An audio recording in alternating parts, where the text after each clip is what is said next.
दोस्तों नमस्कार। आज इस वीडियो में पढ़ने वाले हैं हिंदी का एक बेहतरीन टॉपिक विशेषण। तो चलिए देर ना करते हुए वीडियो की शुरुआत करते हैं और विशेषण के बारे में पढ़ने का प्रयास करते हैं। देखिए, विशेषण का शाब्दिक अर्थ क्या होता है। विशेषण का शाब्दिक अर्थ होता है विशेषक, है ना। विशेषण का शाब्दिक अर्थ क्या होता है? विशेषक माने विशेषता बताने वाला। तो विशेषता बताने वाले को हम विशेषण कहते हैं। अब देखते हैं विशेषण किसे कहते हैं। देखिए, संज्ञा अथवा सर्वनाम की विशेषता बताने वाले शब्दों को हम विशेषण कहते हैं। कहने का मतलब जो शब्द संज्ञा अथवा सर्वनाम की विशेषता बताते हैं उन्हें विशेषण कहा जाता है। हमने क्या पढ़ा कि जो शब्द संज्ञा अथवा सर्वनाम की विशेषता बताते हैं उन्हें हम विशेषण कहते हैं, है ना। जो शब्द संज्ञा अथवा सर्वनाम की विशेषता बताते हैं उन्हें विशेषण कहते हैं। जैसे बड़ा, काला, लंबा, दयालु, भारी, सुंदर, कायर, टेढ़ा मेढ़ा, एक और दो, ये सब क्या हैं? ये सब विशेषण हैं जो संज्ञा और सर्वनाम शब्दों की विशेषता बताते हैं। अब हम देखते हैं कि विशेष किसे कहते हैं, है ना। क्योंकि हमने पढ़ा है कि विशेषण और विशेष, तो विशेषण तो हमने पढ़ लिया कि विशेषण किसे कहते हैं। तो अब देखते हैं कि विशेष किसे कहते हैं। देखिए, विशेष किसे कहते हैं? जिस संज्ञा अथवा सर्वनाम शब्द की विशेषता प्रकट की जाए वह विशेष कहलाता है। हमने पढ़ा कि विशेषण किसे कहते हैं, तो जो शब्द संज्ञा और सर्वनाम की विशेषता बताते हैं उन्हें हम विशेषण कहते हैं। जो शब्द संज्ञा और सर्वनाम की विशेषता बताते हैं उन्हें हम क्या कहते हैं? उन्हें हम विशेषण कहते हैं। देखिए, विशेषण शब्द किसकी विशेषता बताते हैं? तो विशेषण शब्द सर्वनाम और संज्ञा की विशेषता बताते हैं। क्योंकि हमने अभी यह पढ़ा कि जो शब्द संज्ञा और सर्वनाम की विशेषता बताते हैं उन्हें हम विशेषण कहते हैं, है ना। उन्हें हम क्या कहते हैं? विशेषण कहते हैं। फिर जिसके द्वारा, है ना, विशेषण के द्वारा जिसकी विशेषता बताई जाती है, तो विशेषण के द्वारा किसकी विशेषता बताई जाती है? संज्ञा की और सर्वनाम की विशेषता बताई जाती है। संज्ञा की और सर्वनाम की विशेषता बताई जाती है। तो संज्ञा और सर्वनाम को ही विशेष कहते हैं। इसको हमें याद रखना है। कहने का मतलब जिस संज्ञा अथवा सर्वनाम शब्द की विशेषता प्रकट की जाए वह विशेष कहलाता है ना। विशेषण के द्वारा जिस संज्ञा और सर्वनाम की विशेषता बताई जाती है उसे ही हम विशेष कहते हैं। तो संज्ञा और सर्वनाम को ही हम यहाँ पर विशेष कहते हैं। और विशेषण किसे कहते हैं? तो जिसके द्वारा संज्ञा और सर्वनाम की विशेषता बताई जाती है उसे हम विशेषण कहते हैं। तो मैं उम्मीद करता हूँ कि विशेषण और विशेष क्या होते हैं यह समझ में आ गया होगा। एक बार हम फिर से बताने का प्रयास करते हैं कि संज्ञा और सर्वनाम शब्दों की विशेषता बताने वाले शब्दों को हम विशेषण कहते हैं और विशेषण शब्दों के द्वारा जिसकी विशेषता बताई जाती है उसे हम विशेष कहते हैं। तो विशेषता किसकी बताई जाती है? संज्ञा और सर्वनाम की विशेषता बताई जाती है। तो कहने का मतलब जिस संज्ञा और सर्वनाम की विशेषता बताई जाती है उसे हम विशेष कहते हैं। तो मीठा शब्द क्या है? मीठा शब्द विशेषण है। और आम शब्द क्या है? आम शब्द विशेष है। क्यों? क्योंकि आम की विशेषता बताई जा रही है किसके द्वारा? विशेषण शब्द के द्वारा। की विशेषता क्या है? मीठा होना। आम कैसा है? मीठा है। तो आम की विशेषता है मीठा है। तो मीठा शब्द क्या है? विशेषण है। और विशेषता किसकी बताई जा रही है? आम की विशेषता बताई जा रही है। तो आम क्या है? विशेष है। तो मैं उम्मीद करता हूँ कि विशेषण और विशेष क्या होते हैं ये आपको समझ में आ गए होंगे। अब देखते हैं विशेषण के प्रकार। देखिए, प्रयोग के आधार पर विशेषण के कितने प्रकार होते हैं? प्रयोग के आधार पर विशेषण 4 प्रकार के होते हैं। गुणवाचक विशेषण, संख्यावाचक विशेषण, परिमाणवाचक विशेषण और सार्वनामिक विशेषण। इसके अलावा यह भी देखिए कि संख्यावाचक विशेषण 2 प्रकार के होते हैं, निश्चित संख्यावाची विशेषण और अनिश्चित संख्यावाची विशेषण, है ना। परिमाणवाचक विशेषण भी 2 प्रकार के होते हैं, निश्चित परिमाणवाचक और अनिश्चित परिमाणवाचक। तो देखिए, अगर हमसे यह पूछा जाए कि विशेषण कितने प्रकार के होते हैं, तो हमें यह बताना है कि विशेषण 4 प्रकार के होते हैं। और अगर यह पूछा जाए कि प्रयोग के आधार पर विशेषण कितने प्रकार के होते हैं, तो भी प्रयोग के आधार पर भी विशेषण 4 प्रकार के होते हैं। देखिए, दूसरे नंबर पे है कि स्थान के आधार पर विशेषण कितने प्रकार के होते हैं।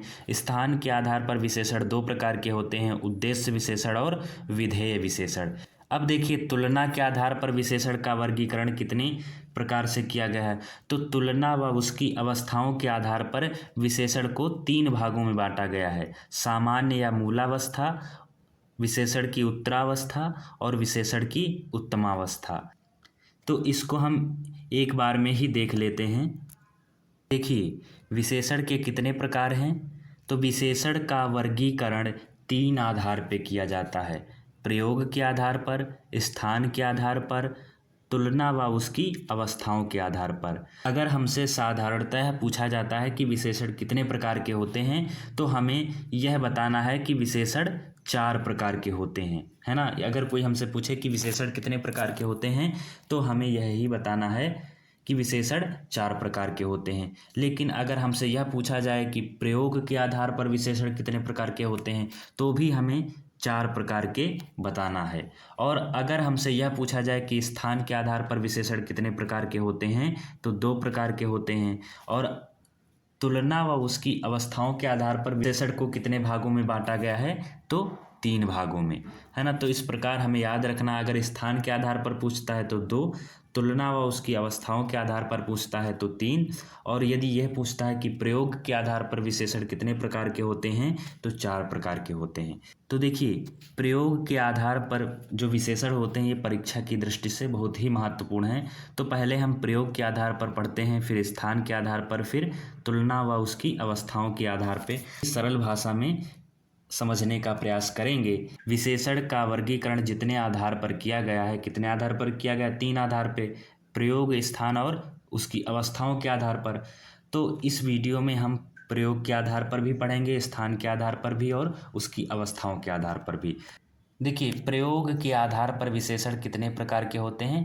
प्रयोग के आधार पर विशेषण 4 प्रकार के होते हैं, है ना। गुणवाचक विशेषण, परिमाणवाचक विशेषण, संख्यावाचक विशेषण और सार्वनामिक विशेषण। देखिए, परिमाणवाचक विशेषण के भी 2 भेद होते हैं, निश्चित परिमाणवाचक और अनिश्चित परिमाणवाचक। संख्यावाचक विशेषण के भी 2 भेद होते हैं, एक निश्चित संख्यावाची विशेषण और एक अनिश्चित संख्यावाची विशेषण। तो चलिए पढ़ते हैं। प्रयोग के आधार पर पहला विशेषण है गुणवाचक विशेषण। तो पहले गुणवाचक विशेषण के बारे में पढ़ते हैं। देखिए, वह विशेषण शब्द जो संज्ञा या सर्वनाम शब्द के गुण, दोष, रूप, रंग, आकार, स्वाद, दशा, अवस्था, स्थान आदि की विशेषता प्रकट करते हैं, उन्हें गुणवाचक विशेषण कहते हैं। जो शब्द संज्ञा सर्वनाम के गुण, दोष, रूप, रंग, आकार, स्वाद, दशा, अवस्था, स्थान आदि की विशेषता बताते हैं, उन्हें हम गुणवाचक विशेषण कहते हैं। जैसे, वह एक अच्छा आदमी है ना।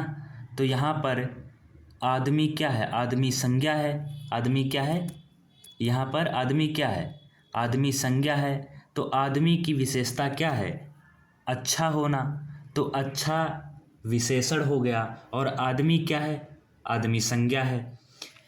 तो अच्छा शब्द के द्वारा आदमी की विशेषता है कि अच्छा होना, है ना। तो अच्छा विशेषण हो गया। और विशेषण में कौन सा विशेषण, तो गुणवाचक विशेषण। अच्छा होना क्या है, एक गुण है ना। तो अच्छा शब्द कौन सा विशेषण है, गुणवाचक विशेषण है। फिर देखिए, रंग, काली टोपी, आगे लिखा है लाल रुमाल। तो यहाँ पर रुमाल क्या है, संज्ञा है। टोपी क्या है, यह भी संज्ञा है ना। तो टोपी की विशेषता क्या है, काला होना। और रुमाल की विशेषता क्या है, लाल होना। लाल और काली, ये दोनों शब्द क्या हैं, ये दोनों शब्द विशेषण हैं। और विशेषण में कौन से विशेषण, तो ये दोनों शब्द विशेषण हैं गुणवाचक विशेषण, है ना। फिर देखिए, अगला उदाहरण क्या लिखा है, उसका चेहरा गोल है। यहाँ पर गोल शब्द क्या है, गोल विशेषण है। और कौन सा विशेषण है, तो गोल गुणवाचक विशेषण है है ना, क्योंकि आकार की बात हो रही है। यहाँ पर आकार लिखा है ना गुणवाचक विशेषण की परिभाषा में। तो यहाँ पर चेहरा क्या है, चेहरा एक संज्ञा शब्द है। और चेहरा कैसा है, चेहरा गोल है। तो गोल क्या है, गोल विशेषण है। कौन सा विशेषण है, तो गुणवाचक विशेषण। क्यों, क्योंकि यहाँ पर उसके आकार की बात की जा रही, किसके, चेहरे के आकार की बात की जा रही। चेहरा संज्ञा शब्द है, उसकी विशेषता है गोल होना। तो गोल शब्द विशेषण है, और विशेषण में कौन सा विशेषण, तो गुणवाचक विशेषण। देखिए अवस्था, अवस्था क्या है, गुणवाचक विशेषण। जैसे लिखा है भूखे पेट भजन नहीं होता। तो यहाँ पर पेट की विशेषता क्या है कि वह भूखा है। तो भूखा होना क्या है, पेट की विशेषता है कि भूखा है। तो यहाँ पर भूखे क्या हो गया, गुणवाचक विशेषण। देखिए हमने पढ़ा गुणवाचक विशेषण के बारे में। अब पढ़ते हैं नंबर 2 संख्यावाचक विशेषण के बारे में, है ना। यहाँ पर 3 नहीं होगा, नंबर 2 संख्यावाची विशेषण के बारे में।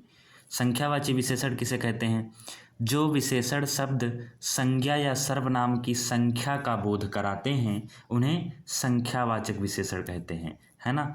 जो शब्द संज्ञा या सर्वनाम की संख्या का बोध कराते हैं उन्हें संख्यावाचक विशेषण कहते हैं। जैसे एक आदमी जा रहा था, तो यहाँ पर एक क्या है, संख्यावाची विशेषण है ना। आदमी क्या है, संज्ञा है। और आदमी कितने हैं, तो हमने कहा एक आदमी। आदमी की विशेषता है एक होना, तो एक शब्द क्या है, संख्यावाची विशेषण। हमने कहा जंगल में एक शेर है, जंगल में 10 शेर हैं, है ना, जंगल में कुछ शेर हैं। तो कहने का मतलब ये संख्यावाची विशेषण है। क्यों, क्योंकि ये संज्ञा की संख्याओं को बता रहे हैं। तो कहने का मतलब जो विशेषण शब्द संज्ञा व सर्वनाम की संख्या का बोध कराते हैं, बोध माने ज्ञान कराते हैं, है ना, उन्हें संख्यावाची विशेषण कहते हैं। फिर इसके बाद देखिए संख्यावाचक विशेषण के भी 2 भेद होते हैं, है ना। संख्यावाचक विशेषण के 2 उपभेद होते हैं, या इसके 2 प्रकार होते हैं। कौन, निश्चित संख्यावाचक विशेषण और अनिश्चित संख्यावाचक विशेषण। तो निश्चित संख्यावाचक विशेषण क्या कहते हैं, जिन विशेषण शब्दों से निश्चित संख्या का बोध हो उसे निश्चित संख्यावाचक विशेषण कहते हैं, और जिन विशेषण शब्दों से निश्चित संख्या का बोध ना हो उन्हें अनिश्चित संख्यावाचक विशेषण कहते हैं। तो चलिए संख्यावाचक विशेषण के 2 भेद होते हैं, निश्चित संख्यावाचक विशेषण और अनिश्चित संख्यावाचक विशेषण। तो चलिए इनको और गहराई से उदाहरण सहित पढ़ने का प्रयास करते हैं। देखिए हमने पढ़ा संख्यावाचक विशेषण के 2 भेद होते हैं, एक तो निश्चित संख्यावाचक विशेषण और अनिश्चित संख्यावाचक विशेषण। तो चलिए पहले निश्चित संख्यावाचक विशेषण के बारे में पढ़ते हैं, फिर अनिश्चित संख्यावाचक विशेषण के बारे में उदाहरण सहित समझने का प्रयास करते हैं। देखिए निश्चित संख्यावाची विशेषण किसे कहते हैं, वह विशेषण शब्द जो विशेष की, विशेष माने संज्ञा या सर्वनाम की, है ना, हमने पढ़ा संज्ञा सर्वनाम को ही विशेष कहते हैं। तो देखिए वह विशेषण जो विशेष की, विशेष माने संज्ञा या सर्वनाम की, है ना। तो जो विशेषण शब्द या वे विशेषण शब्द जो विशेष की निश्चित संख्या का बोध कराते हैं उन्हें निश्चित संख्यावाची विशेषण कहा जाता है ना। वे विशेषण शब्द जो विशेष की निश्चित संख्या का बोध कराते हैं निश्चित संख्यावाचक विशेषण कहलाते हैं। जैसे उदाहरण देखते हैं, जैसे लिखा है मेरी कक्षा में 40 छात्र हैं। यहाँ पर छात्र क्या है, यहाँ पर छात्र विशेष है माने संज्ञा है। तो छात्रों की संख्या कितनी है, 40 है ना, निश्चित है, ना कम न ज़्यादा। तो यहाँ पर छात्रों की संख्या निश्चित है कि छात्र कितने हैं, 40 हैं। तो यहाँ पर 40 शब्द क्या है, 40 शब्द निश्चित संख्यावाची विशेषण का उदाहरण है। फिर देखिए आगे लिखा है कमरे में एक पंखा घूम रहा है। पंखा क्या है, पंखा एक संज्ञा शब्द है। तो पंखों की संख्या कितनी है, 1। तो यहाँ पर निश्चित है ना कि पंखा एक ही है। तो यहाँ पर एक क्या है, निश्चित संख्यावाची विशेषण, है ना। एक क्या है, निश्चित संख्यावाची या निश्चित संख्यावाचक विशेषण। क्यों, क्योंकि इससे निश्चित संख्या का ज्ञान हो रहा है। डाल पर 2 चिड़िया बैठी हैं। चिड़िया क्या है, संज्ञा शब्द है, और चिड़ियों की संख्या कितनी है, 2 है ना, 2 निश्चित है ना। तो यहाँ पर 2 क्या है, संख्या, निश्चित संख्यावाचक विशेषण। प्रार्थना सभा में 100 लोग उपस्थित थे। लोग उपस्थित थे, तो 100 क्या है, निश्चित संख्या है कि 100 लोग थे, 100 लोग उपस्थित थे, तो यह भी निश्चित संख्यावाची विशेषण का उदाहरण है। देखिए फिर लिखा है, इन सभी वाक्यों में विशेष की निश्चित संख्या का बोध हो रहा है। विशेष माने संज्ञा या सर्वनाम, है ना। जैसे कक्षा में कितने छात्र हैं, 40। 40 क्या है, निश्चित संख्यावाचक विशेषण। कितने पंखे घूम रहे हैं, 1, तो 1 क्या है, निश्चित संख्यावाचक विशेषण। डाल पर कितनी चिड़ियां हैं, 2, तो 2 क्या है, निश्चित संख्यावाचक विशेषण, है ना। इसी प्रकार प्रार्थना सभा में कितने लोग उपस्थित थे, 100, तो 100 क्या है, 100 भी एक निश्चित संख्यावाचक विशेषण का उदाहरण है। अब देखिए निश्चित संख्यावाचक विशेषण के बाद देखते हैं अनिश्चित संख्यावाचक विशेषण के बारे में। देखिए वे विशेषण शब्द जो विशेष की निश्चित संख्या का बोध नहीं कराते हैं। वे विशेषण शब्द जो विशेष की निश्चित संख्या का बोध न कराते हों वे अनिश्चित संख्यावाचक विशेषण कहलाते हैं। कहने का मतलब जिन विशेषण शब्दों के द्वारा निश्चित संख्या का ज्ञान नहीं होता या निश्चित संख्या का बोध नहीं होता, है ना, उन्हें अनिश्चित संख्यावाचक विशेषण कहते हैं। देखिए इसमें भी उदाहरण देखिए, बम के भय से कुछ लोग बेहोश हो गए, है ना। तो यहाँ पर कुछ मतलब क्या, कुछ मतलब कितने लोग, कुछ में कुछ मतलब कितने लोग, कुछ शब्द से निश्चित संख्या का बोध नहीं हो रहा। कहने का मतलब 4 लोग, 5 लोग, 10 लोग, कितने लोग। तो यहाँ पर कुछ शब्द से हमें निश्चित संख्या का बोध नहीं हो रहा, इसलिए कुछ शब्द क्या है, कुछ शब्द अनिश्चित संख्यावाचक विशेषण का उदाहरण है। फिर इसके बाद है कक्षा में बहुत कम छात्र उपस्थित थे। कक्षा में बहुत कम छात्र उपस्थित थे, तो यहाँ पर छात्र क्या है, संज्ञा शब्द है, और छात्रों की संख्या कितनी है, कम है। कम माने कितनी, क्या कोई निश्चित संख्या है, नहीं, निश्चित संख्या तो है नहीं। इसमें यह कहा गया है कि छात्र कम थे, है ना, या कम छात्र उपस्थित थे।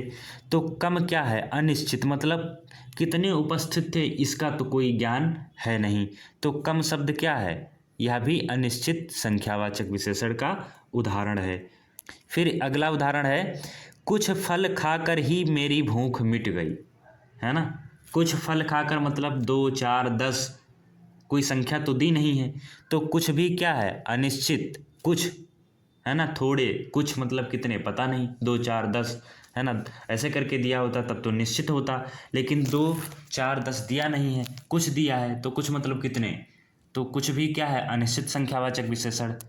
फिर लिखा कुछ देर बाद हम चले जाएंगे, तो कुछ क्या मतलब, कुछ देर मतलब 1 घंटे, 2 घंटे, 1 मिनट, 5 मिनट, 10 मिनट। तो यहाँ पर कुछ मतलब कुछ देर बाद मतलब क्या, यहाँ पर भी निश्चित समय का ज्ञान नहीं है। कुछ देर में हम चले जाएंगे, तो यहाँ पर निश्चित नहीं हो रहा कि हम कितनी देर में चले जाएंगे, तो कहने का मतलब यहाँ पर भी कुछ क्या है, अनिश्चित संख्यावाचक विशेषण। फिर देखिए इन सभी वाक्यों में विशेष की निश्चित संख्या का बोध नहीं हो रहा है। जैसे कितने लोग दिखे, कम लोग, तो कम क्या है, अनिश्चित, मतलब पता नहीं कितने लोग। कितने लोग बेहोश हो गए, कुछ लोग, कितने पता नहीं। कितने छात्र उपस्थित थे, कम, कोई संख्या है नहीं है। कितने फल खाकर भूख मिट गई, 2, 4, 10, ये तो दिया नहीं है। कुछ फल खाकर माने उनकी संख्या निश्चित नहीं है। कितनी देर बाद हम चले जाएंगे, कुछ देर बाद माने निश्चित नहीं है। तो ये हमने पढ़ा संख्यावाचक विशेषण के बारे में, और उसके जो 2 उपभेद होते हैं, निश्चित संख्यावाचक विशेषण और अनिश्चित संख्यावाचक विशेषण के बारे में हमने पढ़ा। अब इसके बाद देखते हैं, अब पढ़ते हैं परिमाणवाचक विशेषण के बारे में। देखिए परिमाणवाचक विशेषण किसे कहते हैं, जो विशेषण अपने विशेष की मात्रा का बोध कराते हैं, है ना, क्वांटिटी का बोध कराते हैं, उन्हें हम परिमाणवाचक विशेषण कहते हैं। जो शब्द अपने विशेष की निश्चित या अनिश्चित मात्रा का बोध कराते हैं उन्हें परिमाणवाचक विशेषण कहते हैं। परिमाणवाचक विशेषण भी 2 प्रकार का होता है, एक निश्चित परिमाणवाचक विशेषण और एक अनिश्चित परिमाणवाचक विशेषण, है ना। तो इसको भी देख लेते हैं कि निश्चित परिमाणवाचक विशेषण किसे कहते हैं। देखिए जो विशेषण अपने विशेष की निश्चित मात्रा का बोध कराता है उसे निश्चित परिमाणवाचक विशेषण कहते हैं। कहने का मतलब हमने संख्यावाचक विशेषण में भी पढ़ा था, जो विशेषण संज्ञा या सर्वनाम की निश्चित संख्या का बोध कराते हैं उन्हें निश्चित संख्यावाची विशेषण, और जो अनिश्चित संख्या का बोध कराते हैं उन्हें अनिश्चित संख्यावाची विशेषण। देखिए, संख्यावाची विशेषण में निश्चित अनिश्चित संख्या का बोध होता था, लेकिन परिमाणवाचक में क्या होगा, निश्चित व अनिश्चित क्वांटिटी माने परिमाण या मात्रा का बोध होगा, है ना। उसमें संख्या का बोध था निश्चित या अनिश्चित, इसमें मात्रा का बोध होगा, निश्चित या अनिश्चित किसी चीज की मात्रा, है ना, जिसको मापा तोला जा सकता है। निश्चित परिमाणवाचक विशेषण किसे कहते हैं? देखिए, जो विशेषण अपने विशेष की निश्चित मात्रा का बोध कराते हैं उन्हें निश्चित परिमाणवाचक विशेषण कहते हैं। जैसे 2 किलो, हमने कहा कि 2 किलो चावल ले आना, तो चावल क्या है, संज्ञा शब्द है, और 2 किलो क्या है, निश्चित परिमाणवाचक, है ना। निश्चित है कि नहीं, निश्चित, चावल की निश्चित मात्रा का बोध करा रहा है ना। तो 2 किलो क्या है, निश्चित परिमाणवाचक। हमने कहा 100 मीटर कपड़ा ले आना, तो 100 मीटर क्या है, निश्चित है ना कि 100 मीटर। 50 ग्राम घी ले आना, तो 50 ग्राम क्या है, निश्चित है ना कि कितने ग्राम घी होना चाहिए, 50 ग्राम। 5 लीटर दूध ले आना, तो 5 लीटर क्या है, एक निश्चित मात्रा का बोध करा रहा है। तो कहने का मतलब यहाँ पर 2 किलो, 100 मीटर, 50 ग्राम, 5 लीटर, ये सब क्या है, इनसे संज्ञा या सर्वनाम की निश्चित मात्रा का बोध हो रहा है ना। फिर निश्चित परिमाणवाचक विशेषण के बाद देखते हैं अनिश्चित परिमाणवाचक विशेषण किसे कहते हैं। देखिए, अनिश्चित परिमाणवाचक विशेषण किसे कहते हैं, जिन विशेषण शब्दों से वस्तु की अनिश्चित मात्रा का ज्ञान हो उसे अनिश्चित परिमाणवाचक विशेषण कहते हैं। देखिए, उदाहरण देखते हैं इसके। देखिए, कुछ, अधिक, ज़्यादा, कम, थोड़ा, बहुत, ये सब क्या हैं, अनिश्चित परिमाणवाचक विशेषण के उदाहरण हैं। जैसे मान लीजिए यहाँ पर लिखा है कि दाल में कुछ नमक कम है, कोई निश्चित मात्रा का बोध नहीं हो रहा। दाल में कुछ नमक कम है, कुछ मतलब कितना, नमक की मात्रा का बोध तो हो रहा है लेकिन अनिश्चित मात्रा का बोध हो रहा है ना। दाल में पानी अधिक है, अधिक मतलब कितना, आधा लीटर, 1 लीटर, 2 लीटर, यहाँ पर भी निश्चित नहीं है, अनिश्चित है ना कि पानी की मात्रा अधिक है पर निश्चित नहीं है।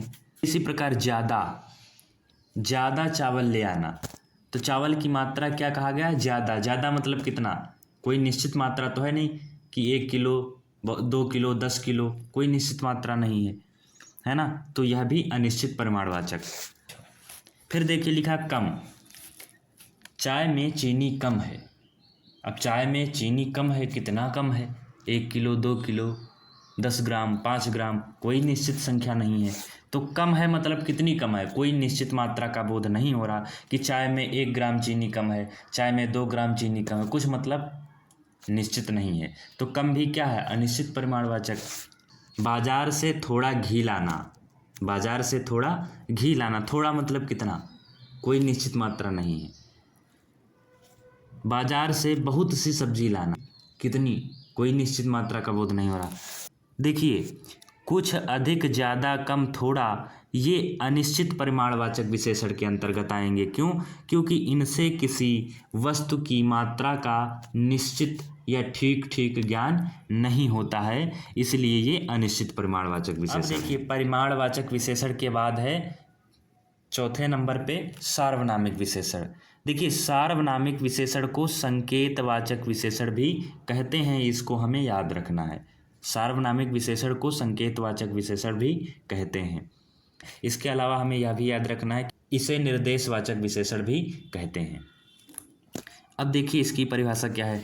जब कोई सर्वनाम किसी संज्ञा से पहले लगकर उसको निश्चित करते हैं तो उसे सार्वनामिक विशेषण कहते हैं। हमने क्या पढ़ा कि जब कोई सर्वनाम किसी संज्ञा से पहले लगकर उसको निश्चित करते हैं, है ना। जैसे पुस्तक क्या है, संज्ञा है। अब हमने कहा यह पुस्तक, तो संज्ञा के पहले क्या लगा, यह क्या है, सर्वनाम, है ना। तो यह पुस्तक मेरी है, जब कोई सर्वनाम किसी संज्ञा से पहले लगकर उसको निश्चित करते हैं। निश्चित करना मतलब कि यह मेरी पुस्तक है ना, यह पुस्तक मेरी है। तो कहने का मतलब यह क्या है, सार्वनामिक विशेषण। जब कोई सर्वनाम किसी संज्ञा से पहले जुड़कर या लगकर उसको निश्चित करते हैं अथवा उसके क्षेत्र को सीमित करते हैं, तब उसे सर्वनाम न कहकर सार्वनामिक विशेषण कहा जाता है ना। यह मेरी पुस्तक है, तो यह क्या है, सार्वनामिक विशेषण। क्यों? क्योंकि यह पुस्तक को निश्चित कर रहा है। पुस्तक क्या है, संज्ञा शब्द है। फिर वह लड़का अच्छा है, लड़का क्या है, यह संज्ञा शब्द है। वह क्या है, सार्वनामिक विशेषण, है ना। वह स्कूल मेरा है, वह क्या है, सार्वनामिक विशेषण। क्यों? क्योंकि वह स्कूल को निश्चित कर रहा है। यह खेत मेरा है, तो यहाँ पर यह क्या है, सार्वनामिक विशेषण। तो दोस्तों यहाँ पर हमने प्रयोग के आधार पर विशेषण के बारे में पढ़ने का प्रयास किया कि प्रयोग के आधार पर विशेषण 4 प्रकार के होते हैं: गुणवाचक विशेषण, संख्यावाचक विशेषण, परिमाणवाचक विशेषण और सार्वनामिक विशेषण। तो ये थे प्रयोग के आधार पर। अब इसके बाद हम देखते हैं कि स्थान के आधार पर विशेषण का वर्गीकरण 2 भागों में किया गया है। कौन से? आइए पढ़ने का प्रयास करते हैं। देखिए, स्थान के आधार पर विशेषण को 2 भागों में बांटा गया है: उद्देश्य विशेषण और विधेय विशेषण। ये बहुत ही साधारण है। देखिए, उद्देश्य विशेषण किसे कहते हैं? विशेष से पहले लगने वाला विशेषण उद्देश्य विशेषण कहलाता है, और विशेष के बाद लगने वाला विशेषण विधेय विशेषण कहलाता है। देखिए, अब यहाँ पर विशेष क्या है? विशेष माने संज्ञा या सर्वनाम। विशेष माने क्या? विशेष माने संज्ञा या सर्वनाम। जो विशेषण विशेष के पहले लगता है उसे उद्देश्य विशेषण कहते हैं, और जो विशेषण विशेष के बाद लगता है उसे विधेय विशेषण कहते हैं। इसको ऐसे भी बोल सकते हैं कि संज्ञा व सर्वनाम से पहले लगने वाला विशेषण, है ना। संज्ञा व सर्वनाम से पहले लगने वाला विशेषण उद्देश्य विशेषण, संज्ञा व सर्वनाम के बाद लगने वाला विशेषण विधेय विशेषण कहलाता है ना। तो यहाँ पर हम संज्ञा सर्वनाम बोलें चाहे विशेष बोलें, संज्ञा व सर्वनाम से पहले लगने वाला विशेषण उद्देश्य विशेषण, है ना। संज्ञा व सर्वनाम के बाद लगने वाला विशेषण विधेय विशेषण कहलाता है। जैसे लंबा पेड़, पेड़ की विशेषता क्या है? लंबा होना। तो यहाँ पर पेड़ क्या है? विशेष है, माने संज्ञा है। तो पेड़ के पहले विशेषण लगा है ना। पेड़ के पहले क्या लगा है? लंबा, मतलब लंबा होना उसकी विशेषता है। तो यहाँ पर विशेष के पहले विशेषण लगा है, इसलिए यहाँ पर कौन सा विशेषण है? तो उद्देश्य विशेषण है। फिर लिखा है ऊंची जगह। जगह क्या है? विशेष है, माने संज्ञा है। ऊंची क्या है? ऊंची उसकी विशेषता है। तो यहाँ पर जगह से पहले लगा है, माने विशेष से पहले विशेषण लगा है, इसलिए यह क्या है? यह भी उद्देश्य विशेषण है। यहाँ पर लिखा है पेड़ लंबा है। तो पेड़ क्या है? विशेष है, और लंबा क्या है? विशेषण है। तो देखिए यहाँ पर एक बार देखिए पेड़ क्या है? विशेष, और लंबा क्या है? विशेषण, है ना। तो विशेष के बाद लगा है विशेषण, तो विधेय विशेषण। तो यहाँ पर पेड़ संज्ञा है, माने विशेष से है, तो पेड़ के बाद विशेषण शब्द लगा है, तो पेड़ लंबा है। तो यहाँ पर विशेष के बाद विशेषण लगा है, इसलिए यहाँ पर विधेय विशेषण। जगह ऊंची है, यदि कहते ऊंची जगह है तो उद्देश्य हो जाता, लेकिन यहाँ पर लिखा है जगह ऊंची है, जगह विशेष है और ऊंची उसकी विशेषता है, तो यहाँ पर विधेय विशेषण है। फिर देखिए अच्छा लड़का, लड़का संज्ञा शब्द है। लड़का कैसा है? अच्छा है। तो अच्छा शब्द विशेषण है, और यह संज्ञा के पहले लगा है, तो यहाँ पर उद्देश्य विशेषण। बकरी संज्ञा शब्द है। बकरी के पहले क्या लिखा है? काली बकरी। बकरी की विशेषता है काली होना, तो काली विशेषण शब्द हो गया। बकरी, बकरी संज्ञा और काली विशेषण शब्द। तो यहाँ पर विशेषण पहले है और विशेष बाद में है, अर्थात संज्ञा शब्द बाद में है, तो इसलिए यहाँ पर उद्देश्य विशेषण। फिर लिखा है रात डरावनी है। रात संज्ञा हो गया, उसके बाद विशेषण लगा है डरावनी। कैसी है? डरावनी उसकी विशेषता, तो यहाँ पर विधेय विशेषण। फिर लिखा है राम ईमानदार है। तो राम संज्ञा हो गया, ईमानदार उसकी विशेषता, है ना। राम ईमानदार है, तो राम क्या है? संज्ञा है, और ईमानदार उसकी विशेषता। तो ईमानदार बाद में है, मतलब विशेषण बाद में है, और राम अर्थात विशेष माने संज्ञा पहले है, तो यहाँ पर विधेय विशेषण है। तो ये हमने पढ़ा स्थान के आधार पर विशेषण के बारे में। अब देखते हैं तुलना के आधार पर विशेषण। यह विशेषण की अवस्थाओं के आधार पर विशेषण को कितने भागों में बांटा गया है? 3, मूलावस्था, उत्तरावस्था और उत्तमावस्था। तुलना या विशेषण की अवस्थाओं के आधार पर पहला है विशेषण की मूलावस्था। तो देखिए विशेषण की मूलावस्था किसे कहते हैं? विशेषण अपनी मूल अवस्था में रहता है ना। जब विशेषण में किसी से कोई तुलना नहीं होती, वह मूल रूप में ही प्रयोग होता है, तो उसे विशेषण की मूलावस्था कहते हैं। जैसे अर्चना अच्छी लड़की है, तो अर्चना की विशेषता क्या है? एक अच्छी लड़की होना।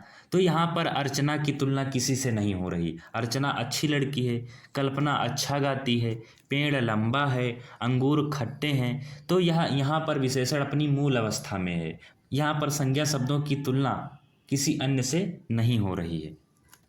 देखिए अब है विशेषण की उत्तरावस्था।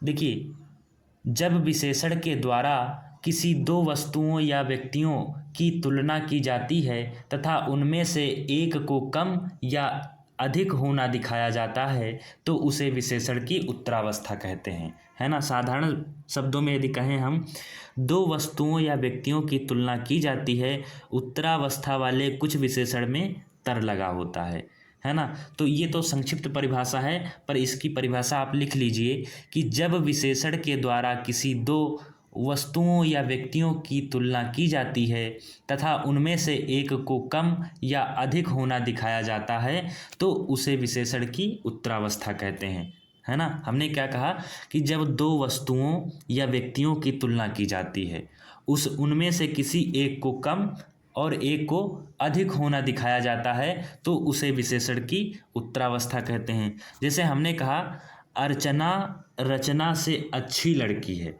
तो कहने का मतलब इनमें से एक को अच्छा होना दिखाया गया है, एक को कम अच्छा होना। तो अर्चना रचना से अच्छी लड़की है, तो यहाँ पर तुलना हो रही है कि नहीं? यहाँ पर तुलना हो रही है, एक संज्ञा की तुलना दूसरी संज्ञा से हो रही है, तो यहाँ पर तुलनात्मक है ना। तो इसे विशेषण की उत्तरावस्था कहेंगे। यह पेड़ उस पेड़ से लंबा है, तो यहाँ पर भी तुलना हो रही है। देखिए जहाँ पर दो वस्तुओं या व्यक्तियों की तुलना की जाती है और उनमें से किसी एक को अधिक एक को कम दिखाया जाता है, उसे विशेषण की उत्तरावस्था कहते हैं। अब देखिए विशेषण की उत्तमावस्था किसे कहते हैं? दो से अधिक वस्तुओं के बीच की तुलना की जाती है, किसमें? उत्तमावस्था में। देखिए मूलावस्था में किसी से तुलना नहीं की जाती थी, उत्तरावस्था में दो वस्तुओं या व्यक्तियों की तुलना की जाती थी, लेकिन उत्तमावस्था में क्या है? दो से अधिक वस्तुओं के बीच की तुलना की जाती है ना। हमने क्या कहा कि मूलावस्था में किसी से तुलना नहीं की जाती थी और उत्तरावस्था में दो वस्तुओं या व्यक्तियों के बीच तुलना की जाती थी, लेकिन उत्तमावस्था में दो से अधिक वस्तुओं के बीच की तुलना की जाती है। तो इसकी परिभाषा क्या होगी? जब दो से अधिक वस्तुओं के बीच की तुलना की जाती है, तो उसे विशेषण की उत्तमावस्था कहते हैं। तो उसे विशेषण की उत्तमावस्था कहते हैं। उत्तमावस्था वाले कुछ विशेषण में तम लगा होता है ना। उत्तमावस्था वाले कुछ विशेषण में तम लगा होता है। जैसे कल्पना सबसे अच्छा नृत्य करती है, यहाँ पर दो नहीं है, यहाँ पर दो नहीं है, कल्पना सबसे अच्छा नृत्य करती है। दो से अधिक है कि नहीं है? तो यहाँ पर सबसे अच्छा, ये क्या है? विशेषण की कौन सी अवस्था है? उत्तमावस्था। देखिए गोदान मुंशी प्रेमचंद का श्रेष्ठतम उपन्यास है। श्रेष्ठ नहीं, श्रेष्ठतर नहीं, श्रेष्ठतम उपन्यास है ना। तो यहाँ पर उत्तमावस्था है। फिर देखिए लिखा अर्चना कक्षा में सबसे अच्छी लड़की है। यदि हम ये कहते कि अर्चना कक्षा में रचना से अच्छी लड़की है, तो उत्तरावस्था हो जाती, लेकिन हमने कहा कि अर्चना कक्षा में सबसे अच्छी लड़की है। यहाँ पर दो से अधिक से तुलना हो रही है ना। जब दो से हो तो उत्तरावस्था, और जब किसी से ना हो तो मूलावस्था। यहाँ पर दो से भी अधिक लोगों से तुलना हो रही है। अर्चना कक्षा में सबसे अच्छी लड़की है, तो यहाँ पर सबसे अच्छी लड़की, सबसे अच्छी क्या है? विशेषण की उत्तमावस्था। फिर देखिए यहाँ पर लिखा है यह सबसे शैतान लड़का है। अगर हम यह कहते कि यह आदर्श से शैतान लड़का है तो यहाँ पर दो के बीच हो गई, तब तो विशेषण की उत्तरावस्था हो जाती। लेकिन लिखा है यह सबसे शैतान लड़का है, मतलब दो से अधिक लोगों से ज़्यादा, है ना, तो यहाँ पर विशेषण की उत्तमावस्था है। फिर प्रकृति ईश्वर की सबसे सुंदरतम रचना है, सबसे सुंदर, तो यहाँ पर विशेषण की उत्तमावस्था। कामायनी अच्छा महाकाव्य है, तो विशेषण की मूलावस्था। कामायनी साकेत महाकाव्य से अच्छा है, तो विशेषण की उत्तरावस्था। लेकिन कामायनी सबसे अच्छा महाकाव्य है, तो विशेषण की उत्तमावस्था। अगर हम यह कहते कि कामायनी अच्छा महाकाव्य है तो विशेषण की मूलावस्था, और अगर हम यह कहते कि कामायनी साकेत महाकाव्य से अच्छा है तो विशेषण की उत्तरावस्था। लेकिन हमने कहा कि कामायनी सबसे अच्छा महाकाव्य है तो विशेषण की उत्तमावस्था, क्योंकि दो से अधिक चीज़ों से तुलना हो रही है। तो ये विशेषण थे तुलना के आधार पर। तो दोस्तों, इस वीडियो में हमने विशेषण के बारे में विधिवत पढ़ने का प्रयास किया। मैं उम्मीद करता हूँ कि इस वीडियो को देखकर आपने विशेषण के बारे में सीखा होगा। फिर मिलेंगे अगली वीडियो में। धन्यवाद।